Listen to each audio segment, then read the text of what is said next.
তারেক জিয়া আসছে বাংলাদেশ, আসছে খুলনা 5 আসনে ধানের শীষ মনোনীত প্রার্থী আলী আসগার নবী, তার নেতা কর্মী এবং জনগণ নিয়ে এই মুহূর্তে রয়েছে খুলনা থেকে ঢাকায়। জানতে চাবো তারেক জিয়ার আগমনে তার মনের, তার এলাকার, তার জনগণের পক্ষ থেকে তার এক কথা। স্যার, আপনার মনের অনুভূতি?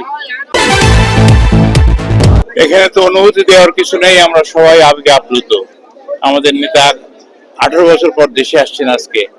উনি আমাদের জন্য বিগত 18 বছর কষ্ট করেছেন, আমাদের জন্য এটা কিছুই না।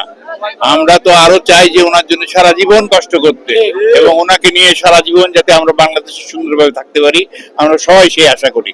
আমি আমার খুলনার 5 আসনের সবাই এবং খুলনাবাসীকে আমি সাদর আমন্ত্রণ জানাচ্ছি আজকে ঢাকায়, এবং সবাইকে শুভেচ্ছা জানাচ্ছি, এবং আমার তরফ থেকে সবাইকে সালাম।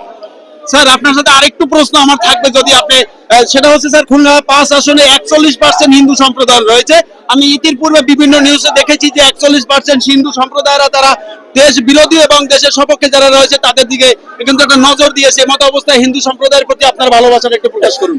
দেখুন, আমাদের যারা সনাতন ধর্মাবলম্বী হিন্দু ভাই বোনেরা আছেন, অনেকেই এসেছেন আমাদের সাথে আজকে এখানে, এবং তারা আমাদের সাথে আছেন। ইনশাল্লাহ আগামী দিনেও আমাদের সাথে থাকবেন।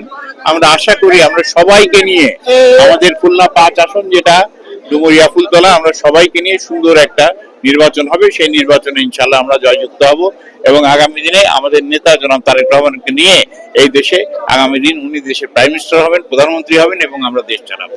এটি আমাদের আশা।